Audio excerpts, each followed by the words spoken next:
Wadhi nyime koda weche manyien kama grube mag mond liete maromo 16 kaunti ma Migori oyudo jalo kod omenda maromo $4 million kowuok kuom riwruok mar Dorcas Rigathi Foundation ka otenore kod Agnes Ochilo Foundation ma gidhi tiyogo e pith mar rech. George Juma nigi mathoth.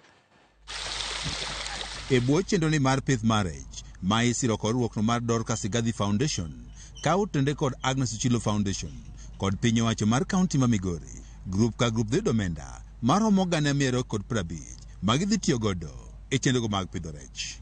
Grubegi mag mond liete kuongo yudo tiegruok ka okuma pisas mawuok e migawo mar pith rech e kaunti ma Migori ka koro pok omigi omendani mar pidho rech. Our fisheries department, led by our chief officer, has taken the ladies through the process of fish farming. They've been taught how to take care of the fish, how to put up the fish ponds, and even how to market their fish. So we saw it fit that today we come and hand over the checks to them. These are groups that are already established. Jod Governor ma Migori Agnes Ochilo mane wuoyo kinde mach omendani ne wani chenro ni dhi ting'o malo nweng'o mag mond liete ma osebedo kojwang'. Owach ni pod giloso chenro mamoko mag jolo grube moko mag mond liete ma bende oyudo kony e bwo chenroni.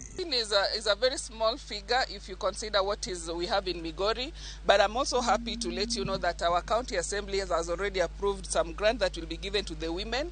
The women will have a choice of what they want to do. Some will continue with fish farming, some will do other things. So this is not the only money that is available for women empowerment in Migori.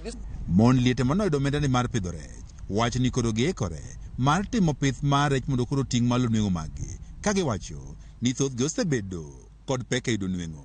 Aneno ka wadhi yudo konyruok e rech mwadhi pidhoni nikech kuom rechni wadhi yudo pesa, wanyalo puonjo nyithindo, wadhi chiemo, wanyalo bedo gi thuolo mar yudo ohala mamoko kuom ma.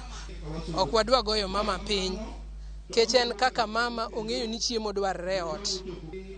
Mond liete gin joma osewe chien ahinya. Mama Agnes okelonwa ni koro nwaneno ni ber mondo mi wadonje pith rech.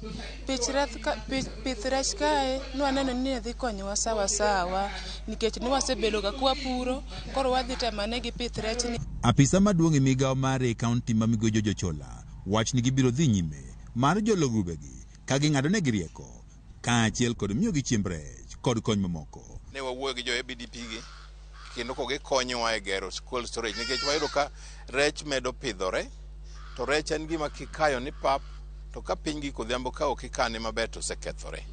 Jogi dhi konyowa weche mag gero cold storage e chirni ma kuonde moyier kaka Migori, Awendo ka to kod Rongo.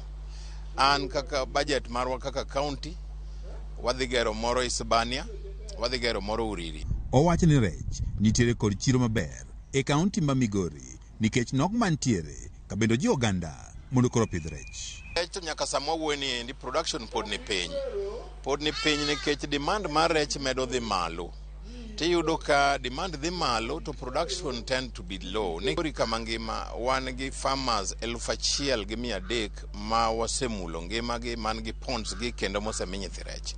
Kendo ma kata kony ma koro donjo ni dhi supplement ahinya weche mag pond mag pidho rech ka.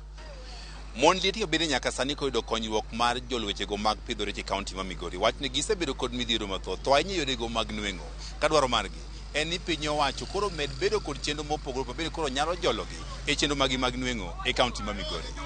George Juma, Ramogi TV, Migori. Kamano George Juma ka owuok Migori.